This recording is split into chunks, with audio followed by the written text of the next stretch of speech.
I am the king of the Chinese side of the gold farmers. So anytime you hear about Chinese gold farming or anything like that, I probably have something to do with it. This Marquee Dragon video is sponsored by Shattered Crystal, game codes, and items. Well, I'm Marquee Dragon, also known as Marcus Eikenberry in real life, and I've got Jared Psigoda with me. And Jared, what would you say it is that you're famous for? I will be appearing in the documentary Play Money with... Well, you're not famous yet for that. Well, I'm going to be. I'm not really famous for anything. I work in an industry you might be somewhat familiar with. We like to call it the secondary market or virtual currency trade. To put it in layman's terms, I am the king of the Chinese side of the gold farmers. So anytime you hear about Chinese gold farming or anything like that, I probably have something to do with it, unless it's bad stuff, in which case I have nothing to do with it and I'm fully not liable or responsible. So, but pretty much, yeah, I deal in virtual currency trade. Jared, you were telling me that, well, tell me a little bit more about what it is you do.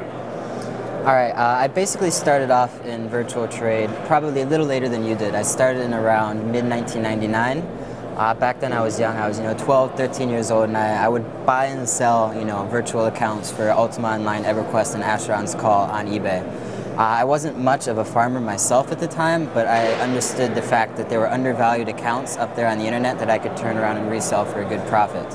I was kind of just doing that in my spare time, while I was going through school. It allowed me to, purchase my first computer, my second and third computer, which, I thought was really cool at the time.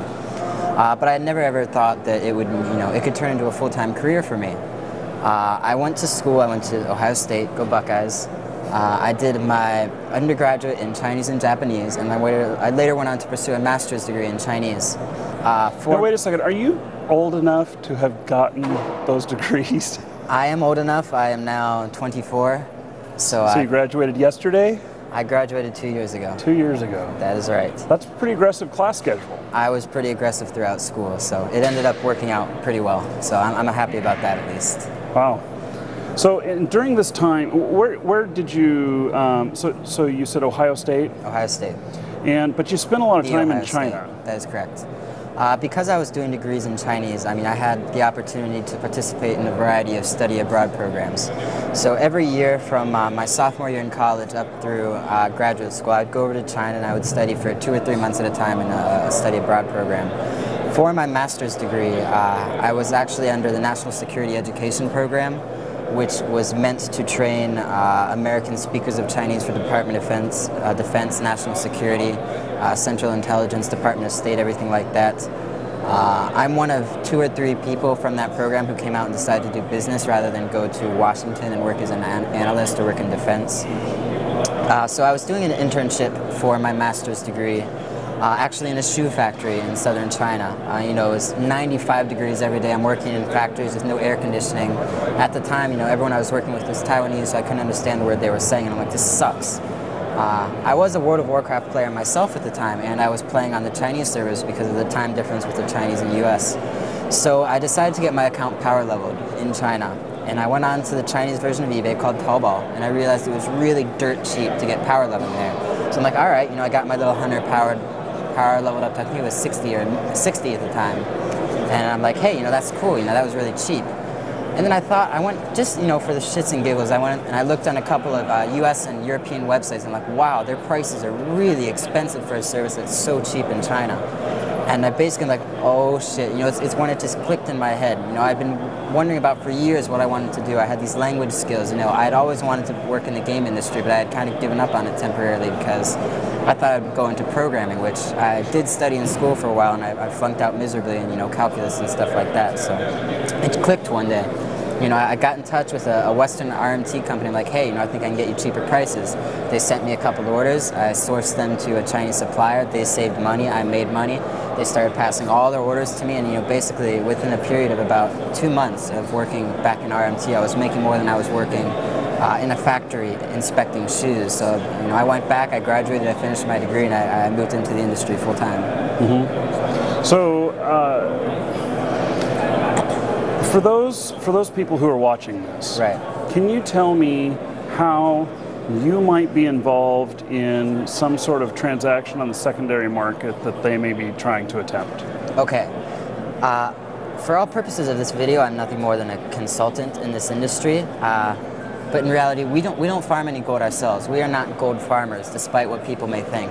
The people you interact with on these websites where you go and purchase your gold, I mean, the popular ones, IG, TH Sale, Game for Power, SSC, all of these companies, they're not farming gold themselves. They're intermediary brokers, we like to call them. They simply facilitate a transaction. So what happens is they have a network of, thousands or tens of thousands of actual gaming studios whose job it is to farm the gold. So for example, you place an order on any one random website that sells gold. They don't usually have anything in stock. What they do is they say, you say I want 10,000 gold on Kargath Horde. So I'll say, okay, or the intermediary company will say, okay. They will look through their network of thousands of suppliers and they'll say, who's got 10,000 gold on Kargath Horde right now? We have an order. Supplier number 200, like, oh, I've got that right now. Supplier will deliver it to the customer. The intermediary receives the money, and they pay the cost to the supplier, and they take a chunk out of it for themselves. Mm-hmm. So basically, we're big brokers. Right. We're not actual farmers.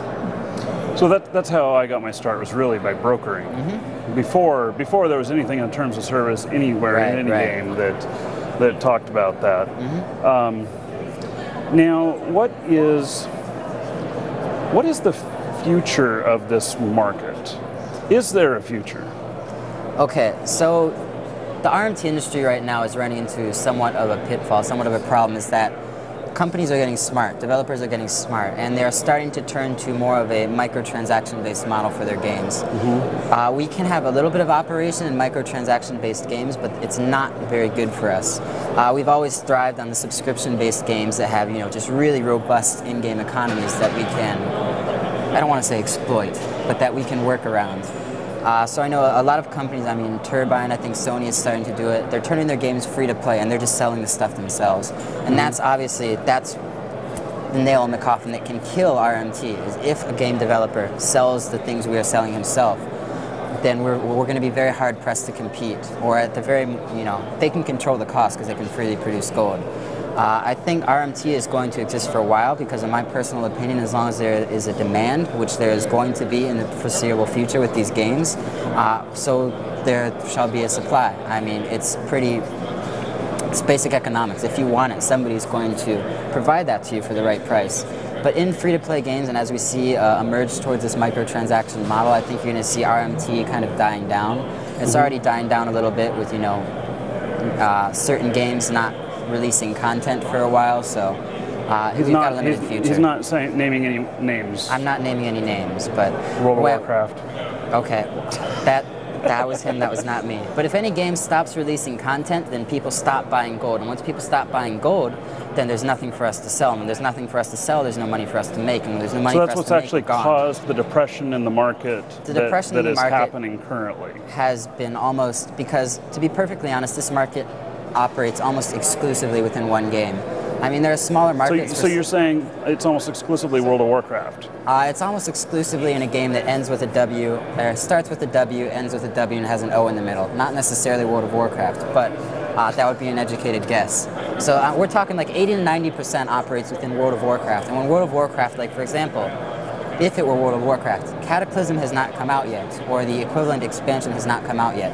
So there's been a depression over the past three or 4 months, and there's been a significant drop in numbers because when there's no new content, people are just waiting for the expansion. They're not spending as much time in the game, they're not playing as much, which means they need less gold. When they need less gold, they don't have any reason to come to us. So until the expansion pack of a certain game comes out, RMT is, a lot of big companies are operating, at a loss because they've got 300 employees and they've got to pay all their salaries. And if people aren't buying gold or whatever the currency in said game might be, then there's not a lot of business we can do. So you talk about, and I'm sorry, I'm kind of floating all around here. Maybe we'll come back to some of this stuff. But you talk about having a studio of people, right? Let's call them Chinese farmers or whatever, and so those are sitting kind of idle right now?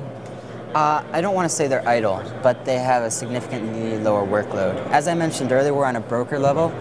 There's a reason we don't get into the farming ourselves because in situations like this, well, pretty much all the time with, said game developers, they like to attack us. And especially, you know, if you've invested tens of thousands of dollars in a couple hundred, you know, level 80 or whatever the highest level may be, game accounts, and you know, all of a sudden those are all white, then you have the potential to lose a great deal of money all at once. So we try and stay away from farming, because to be perfectly honest, gold farmers, you know, you might have 100 studios drop out of the business every day, but there's very likely to be 150 new ones coming out. So we're never going to run out of gold studios. That doesn't mean we're never going to run out of gold, because there are times due to market conditions when we don't have gold. But we try and you know, these months are going to be tough, but we all know in our heads that once an expansion pack comes out or once new content comes out, we can make our money back very quickly, because once an expansion pack is released, there's a humongous surge for demand, and that has to do with a humongous surge in people playing the game. They're very, you know, closely related. So I'm going to play the anti-RMT side. Go for it. And you're the RMT side? For this purpose, you're advocating the secondary market? The secondary market exists. As long as these games are developing economies with robust currencies that they're not selling themselves, you're going to take exist. Advantage of it to monetize it however you can. If I don't, somebody else will. And I'm just a consultant, so I mean, I help them I don't want to say take advantage of, but utilize an open market that is out there. So, and you may choose to not answer these questions, okay. But I choose to not answer these questions. Moving on. No, go ahead. What is the kind of actions in the past? So tell me about something that's happened in the past that adversely affected sales. Account locking in a certain MMO. This has been a very recent problem. Anytime we log into a game account, it doesn't matter if it's our gold stock accounts where, you know, we have gold and we have to hold it on our accounts. It doesn't matter if it's a power leveling account of a customer. It doesn't matter if it's something worse. A certain game company has imposed very... That certain game company is WOW. It has WOW in the name. It might not necessarily be WOW. It could be... World of Wombats? As a matter of fact, yes, that's the game I'm talking about, is World of Wombats. But they have imposed a system of account locking.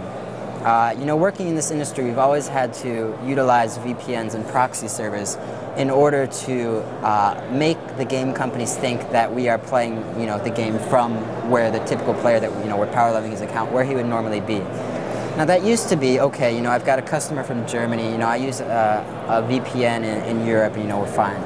As long as I'm not logging with the Chinese IP, I'm safe. That's not the case now. There have been at least 3 major steps to this integration of an account locking process. And number one, we've had to really kind of nail down the location where a customer is at and log in with a VPN from that location. So you basically proxy to that location. We proxy to that location. Yeah. But even then, we're still getting locked, and it's been, I don't know if anybody has been watching, anyone who buys gold out there, but if you look at the gold market over the past 2 or 3 months, you've seen that from the beginning of August through the middle of September, there has been a huge spike in the cost, or in the prices for WoW Gold, or whatever, you know, World of Wombat Gold. So where it used to be, gold was really cheap early this year. Like we're talking, you could probably get 10,000 gold for like $19.99 at some point.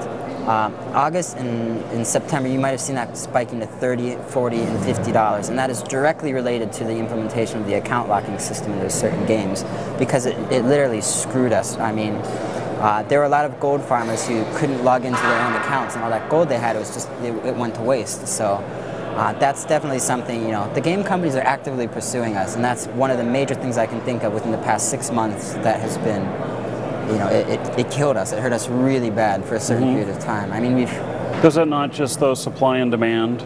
I mean, it just, like you said, it made the prices go up because the availability is less. Right. I mean, anytime the game companies come out with a major ban wave, a lot of times they do that and the players don't even know about that. But I mean, I like to use an analogy, I've used it before on my blog, is imagine any other business. You have a warehouse. You have a warehouse where you store your stuff. And you know, once somebody places an order, you ship the box of shoes or you ship the box of chocolates or whatever you're selling from your warehouse. We do hold stock at times. In certain games we can hold anywhere from 1 million to 10 million gold at one time on our own personal accounts. Now imagine your shoe warehouse sets on fire once every month and you just lose everything in it. That's the problem we're facing.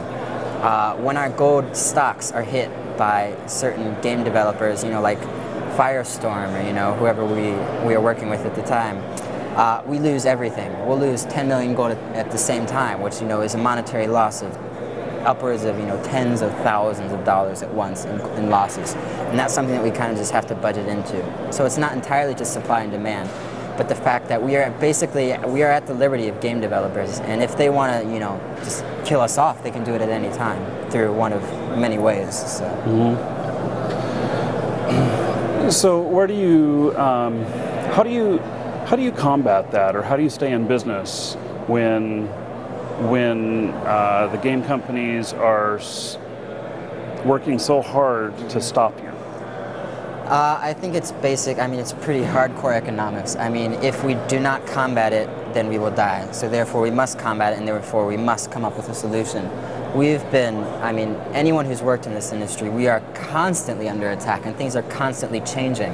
It's not just like, a game is released and they have this heuristic in it that says, if you reach 10,000 gold on this account, then you are suspicious and we will look into your account, and if you're from a Chinese IP, then we're going to ban you. They are changing things on a weekly or monthly basis, and we always have to stay one step ahead of them, which a lot of times we have trouble doing. A lot of times, as I said, our accounts are how do you banned. realize it? You just from bans and you try and figure out what's going on and then adjust? I can't give any specifics to how they do it, but just because we have to work with this, each day and every day, we've started to recognize patterns.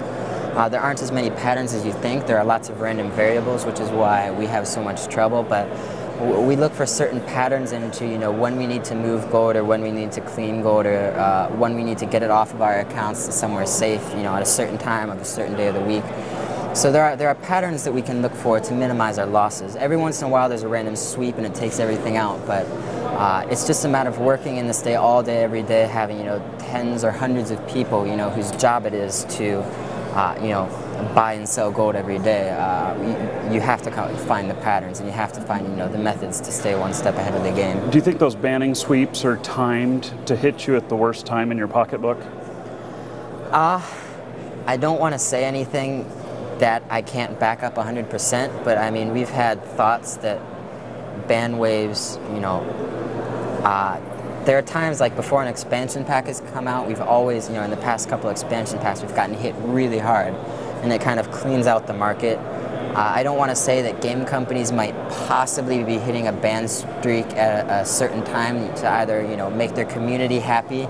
If a community's been giving a lot of pressure and you come out and say, we've banned 500,000 gold farmers accounts, the community's like, oh yay, that's fantastic, we love you, blah, blah, blah. It could be, if they have to issue a quarterly profit and loss statement. Typically when you ban a bunch of Chinese gold farmers accounts, they're going to go and buy new ones. So, if they're using legitimate methods to buy those accounts, then that could be a huge revenue influx. Wouldn't it be on the same token, though, that all of these accounts that are paying their monthly? I can't say anything specifically, but personally I've always thought that game developers, they know we exist, and we make up a huge portion of revenue for them, because you have to think, technically speaking, every person who farms gold, every person who stocks gold, every person who has anything to do with this industry, they're paying to buy an account, and as long as that account is active, they're paying game time. And when you talk about, there are hundreds of thousands of people working in this industry. If you multiply that by, a certain game and a certain game's first expansion pack and second expansion pack and third expansion pack, and the game time for the whole period they're active, it's an absolutely huge amount of money every month for said game developers. So would you advocate that it is good for the game to have gold farming accounts in there actively paying their monthly? Okay, this is going to be one of my points that might differentiate a lot between people in the community. I don't necessarily advocate RMT. I think free market RMT, where everyone can go roam wild and farm a game, it'll destroy it. It'll destroy the game, it'll destroy the game experience, it'll destroy the game economy. However, I do believe that as long as these companies are making these games with these robust economies, that this will exist. And if it exists, I think that the game developers should figure out a way to, profit off of them the most themselves. in certain fantasy-based role-playing games, that might not necessarily be, okay, you know, we're just going to sell this currency ourselves. You know, we're selling you know, gold from now on. That might not necessarily be the best way to do it, because there is a large portion of the community that does not like what we do at all. But I think that in the future we should try and work together with the game developers. I can't give a perfect solution that would be optimal for both RMT companies and game developers, but I think it's something that we very much have to look into in the future, because the way they're doing it right now is certainly not good for them. They're losing a lot of money on, you know, putting all this effort into customer support and, you know, killing the farmers, killing the botters. I think if we can get back to the old days where all of the RMT companies, they're playing by hand with legitimate game cards purchased with legitimate currency, and, you know, they're feeding money into the game economy, as long as it's not 10,000 farmers on one server. If it can be managed in a kind of a fair way to the community, I think, you know, I would hope that, you know, the game developers are willing to open up negotiations with us, because we've been doing this a long time, and we might be able to find a solution that would be beneficial to everyone involved, both players, community, and ourselves. All right, so you mentioned working with the game companies, and what can you offer the game companies that they can't do themselves by turning the game free to play? Not a lot. I think, but there's still a distinction kind of between free-to-play games and subscription-based games. World of Warcraft, or Wombats, or whatever you'd like to call it, I don't know if it would necessarily work on a free-to-play model. I mean, I'm sure they could figure something out, but it's so much more than a game. It's so much of a virtual world. It's so much of an immersive experience for the players. And it's very, if you were to just come in and say, okay, I'm going to sell the gold. You know, if you want gold, just come and buy it. If they were to do that, you know, it's over for us. Well, let's take, for example, Runes of Magic, which is a very World of Warcraft-like game. Right. And do you guys sell gold in that game? We do not. Do you have any services that you offer for that game? Do you have any free-to-play games that you support? Not at this time. When you have a free-to-play game, the game developer, they can print money. And when the game developer can print money or print items or print currency, you know, we're screwed. We thrive in open economies where, you know, I mean, World of Warcraft, EverQuest at one point, Final Fantasy XI, EVE Online for a little, well, up to this point. These are all thriving economies, and one of the reasons these games are so successful is because of their diverse economies and because of the, you know, the trade in the game and stuff like that. So, in free-to-play games, no, RMT would have a lot of trouble.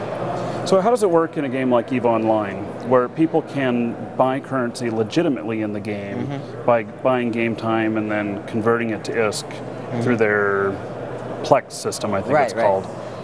In games like that, I mean, if you're going to compete with a game developer, you have to offer a cheaper price. It's pretty much that simple. If it costs you, you know, just say $10 for a game card, then we have to make sure that we can sell currency at, you know, $7 or $8, so that they would get more value. Haven't they done a pretty good job, though, of actually punishing the users for buying currency? They've done a very good job of that. And I've dealt with companies who have had several users banned for, you know, purchasing currency. And a lot of the other MMOs, they don't ever like to hit the buyer.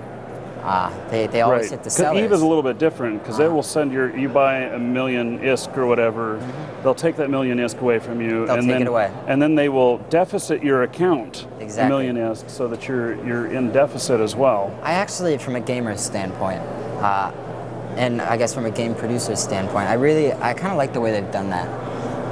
We're basically... Because you're not banned for trying something evil? You're not banned, but they've hurt you. Well, it does, They've penalized you. And I mean, from a revenue generating standpoint, if you're banning someone, I mean, a lot of times they're going to go and buy another account, but a lot of people are going to be like, screw this, you know, I don't like you guys anymore, I'm leaving the game. So I think that's actually very smart what they've done. A lot of the other game companies, they never, I don't want to say they never punish players, but they don't punish players. I mean, they'll slap you on the wrist. They might give you a 24-hour suspension or a 72-hour suspension, but they'll give you a kind of a lot of freedom. Unless you're botting a lot of times will get you instantly banned. But if you get power leveling, if you buy gold, they might slap you on the wrist. In some games, they will take your gold away. But the reason they're taking the gold away is because of the RMT side, because they're figuring out that that gold was not, you know, it wasn't some guy farming elementals for 2 hours who gave that gold to you. It was somebody who stole another account, disenchanted, or we like to call it cleaned everything off the account and resold that to a company who then resold it to you. And you know, they're going to take that gold back and give it to the original owner. So that is where a lot of times they take gold back from players in other games. But a lot of games, they don't punish the player. You know, it's a supply and demand type business, and they like to punish the supply because, you know, we're just going to keep throwing money at the wall, and, you know, we're going to keep farming gold for their games. So you mentioned like account clearing, sweeping. What did you call it? The literal translation of the Chinese word is account cleaning. Account cleaning. They clean you out. That's exactly what they do. Okay, so how does that happen? Okay, I'm kind of going to work this backwards. What basically account cleaning refers to is stealing your account, taking all of your money off of it, disenchanting all of your gear and turning that into money, and then selling that money on any one of these websites that you might possibly be purchasing from. To be perfectly honest, every website that you will deal business with, no matter what they tell you, receives some gold from these sources, because it's really hard to differentiate what gold is manually farmed, what gold is botted, and what gold is cleaned off of an account. There's no easy way to say it. Gold is gold is gold. And they're not going to tell you. Having done that with Ultima Online, you know, where the currency sources come in from, it's true, you can't tell. The only way you can kind of know is what source you're buying from. Right.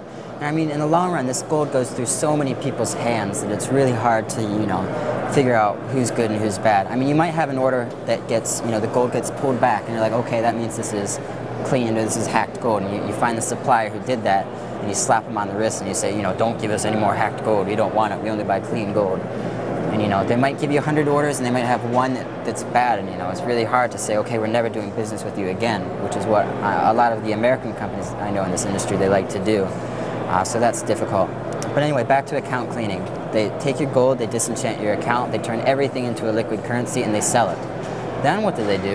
Is they pass the account on to somebody who's going to use it for another purpose, which primarily is game spam.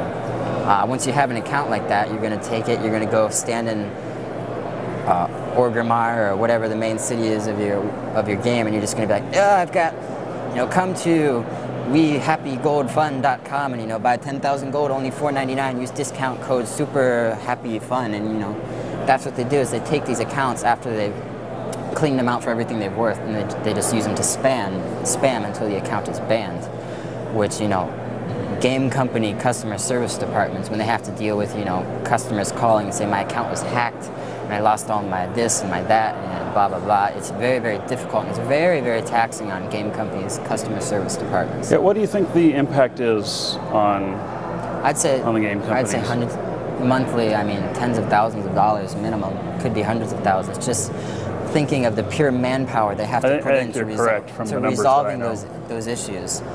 If you have to, you know, if you have a support team of just, you know, 20 people, or let's just say 10 people, whose job it is every month just to respond to, my account has been hacked, my account has been cleaned, I need my gold back, I need my stuff back, you know, I need my character undeleted, you have to unban my account. I've had my account banned before, and I've gone through the process, and I've gone through 3 or 4 people where, you know, I have to do this and I have to do that, and I have to send in this form and talk to this person, they reinstate my account, I talk to them on the phone, I talk to them through email. It's a big process. And I mean, if you're just looking at, again, you know, it's a bad job market right now, but from a revenue driving standpoint, or from, you know, the standpoint of a company management, if I'm paying 10 people just to resolve these problems that I could resolve with one little technical line of code into my gaming or my account system, then I mean, it's a huge monetary loss that could easily be avoided. Yeah, I did one interview previously with a game developer that told us that they more than doubled their customer service staff when accounts started being sold, and it was pretty interesting to hear the actual financial impact for the company, because that all comes back around to the players. Right. It has to. It has to. Yeah. The financial impact is huge, but the really weird thing is I've been in contact with some of these major companies, and I've offered to tell them exactly how to resolve their problem, but a lot of them are not open to it. They don't like even talking to us. So I mean, I could walk into a certain company, I could be like, this is how your accounts are getting hacked, this is how to fix it. And you know, bam. I think the savings for their customer service and their community relations department would just be immense. But they don't like to play ball. I mean, they're not interested. And this is something I'm not doing, you know, with anything in return. I mean, to be honest, it can negatively impact us as well. If you know we want to run a legitimate secondary market, if there is such a thing, and this guy's coming in using stolen credit cards to you know, pick up stolen accounts and use stolen goods, then you know it's going to drive the price of gold down tremendously. And if we don't participate the way they do, if we don't buy like they do, if we don't use, you know, black gold, then there's no way to compete. There's no way to compete at all. If I steal an account, I have no cost for my gold at all. And stolen accounts, they've gotten down to less than $1 now. So I mean, they're just absolutely, because there's so many of them out in the market. So if I don't use stolen gold, if I'm sitting there and I'm paying someone, even if it's only $200 or $300 a month to sit there and farm the gold all day, every day, I cannot compete with gold that is free. So it's going to kill anyone who's trying to legitimately work in a secondary market. So us that are trying to make a legitimate living, we would love to see this, you know, all the stolen accounts, we just like to see it gone, because it hurts us as well. It hurts everybody. It hurts the players. It hurts the legitimate secondary market companies. It hurts the game developers. I mean, it's a lose-lose situation. So I think if we could resolve that, then we absolutely should. And, you know, I'm very open to discussing with game developers. You know, I know the people who are hacking these accounts. So if you have a desire to help stop some of this stuff, tell me how hacked accounts can be prevented. Okay, to all the game developers out there, I'm going to give you a secret. I'm going to tell you how to prevent 90% of account hacking. It's very simple. It's something I actually figured out playing World of Warcraft on the Taiwanese servers. The WoW Taiwan servers require you to change your WoW password every month, and you cannot use a password that you have previously used for WoW. It's pretty much that simple. Where do these hacked accounts come from? And again, this is not something that anyone has readily admitted in the Western world yet, and it's something that, you know, I don't even know if I want to say, because I'm going to go back and I know the people who are doing this stuff, and they're going to be furious that I'm saying this, but a lot of people think that account hacking comes from one of various ways. On certain large RMT community websites, there have been instances of, you know, somebody messaging you on AIM and trying to do a fake account trade, and, you know, getting your account info and then just changing your password and stuff like that. There have been people who talk about, you know, I went and got power leveling, and then the power leveling company, you know, they took my account back, blah, blah, blah. You know, there are a lot of hypotheses out there as to where all of these hacked accounts are coming from. But all of this stuff, it just makes up a tiny portion of the hacked account market out there. I mean, a lot of times people who are working in forums are just, you know, doing fake trades or stuff like that. They're just individuals who, you know, if they can, you know, hack an account and sell all the gold off of it, they might be able to make, you know, 20 bucks, which in the countries where they're originating from is, you know, it's a decent salary for a day's work. It's a very decent salary for a couple of days' work. So you're just dealing with individuals there. I mean, it's just not, it's a very small percentage of where hacked accounts from. Hacked accounts, and I can tell you this from personal experience because I know the people who are doing it. They drive Mercedes, they wear LV, Louis Vuitton, Armani, you know, with their iPods and iPads. They're very, very rich, and they're very, very rich because they've been stealing your accounts. They hack community sites. I don't want to name anything in particular, but any large fan site or any large community site or any, you know, game-related fan site where you go and input your, you register for the site. You input an email address and you input a password, whether that may be for the forum or the fan site or the community site, anything like that. Don't ever underestimate Chinese hackers. They are some of the best in the world. Don't underestimate them. What they do is they go and they hack the database file for these community sites. And when they take a database file, they have your email address and your password that you used for this forum or that you used for this community site. How many of you out there use the exact same email address and password for a community site than you do for World of Warcraft or for any game you're using? I did it. I'm pretty sure that's how my account got hacked. Most people I know do that. I mean, if you have a password, you pretty much use it everywhere. I'll make just a little comment here.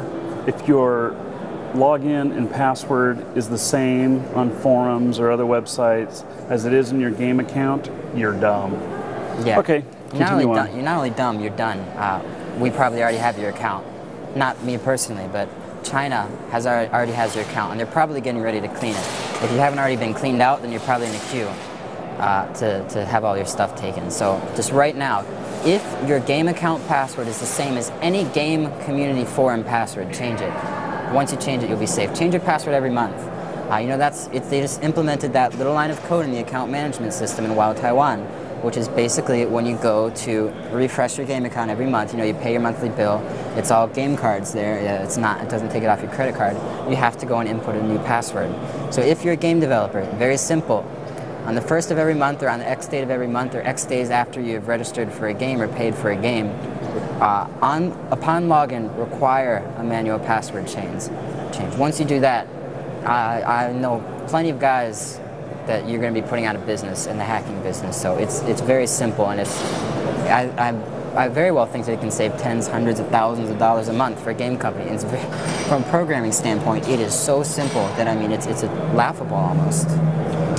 Yeah, it does. The more security you add, though, the more complexity you get, right. And the more complexity you get, the more customer dissatisfaction you have. Right. Although losing your game account due to being dumb, it's basic economics. Yeah. I mean, what is the cost I have to pay to my customer support department to resolve all of these issues with people getting their accounts hacked? Because I can tell you, if you've had an account banned or if you had an account hacked, it's a manual process. You have to talk to somebody. You have to talk to somebody on the phone and be like, this is what happened. Then you have to send in your ID.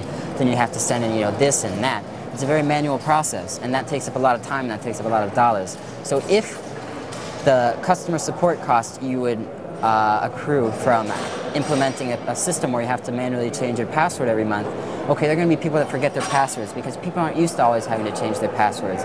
But if the cost it takes of people saying, okay, I lost my password, can you reset it, is cheaper than the cost of, I lost my account, you know, everything got clean and you have to reinstate my account and then you have to reinstate all my items. If that cost is less, it would be a very good business decision for these game developers. And I think the cost is much less, and I think it's very technically, it's really easy to, you know, do a password reset. You don't need to call Blizzard or do anything like that as long as you remember your secret password question. So, at least from my perspective, it would make perfect sense to implement a system of a password change every month or even something like that. It just basically, you know, it's, you know, the authenticator was great. I use an authenticator now myself after my account was hacked and banned about 2 months ago. I think it's a great technology now that you can do it in the iPhone or any type of, I'm guessing that Android and all the other smartphones can do it. I mean, it's great. I love it. I use it all the time. But from a game developer standpoint, it's really easy for you guys to fix. Just do it. I'll tell you how to do it if you will listen. So. Okay, well, I think we're about to get kicked out of here. It looks like they're setting up something behind us, and they're impatiently waiting for us to get out of the way. Unfortunately, so. I just want to finish up by saying that this interview has not been about advocating the secondary market. It's more about just getting some information, Jared's point of view, and learning a little bit more about what goes on in the mind of somebody who's helping people farm gold. All right, and if you ever want to read my rants or raves about RMT, you can visit. I've got to do the plug. Oh man! I'm plugging a blog. I'm not even gonna dare plug in any RMT site I've worked with. RMTguru.com, RMTguru.com. Again, you know, I live and I work full-time in China, so a lot of the perspectives I have are going to be different than you might find in other people. And I'm very open about the topic, so, you know, come talk to me, send me an email, go to my blog. Hey, Jared, thank you very much for your time. My pleasure, sir. Thank you.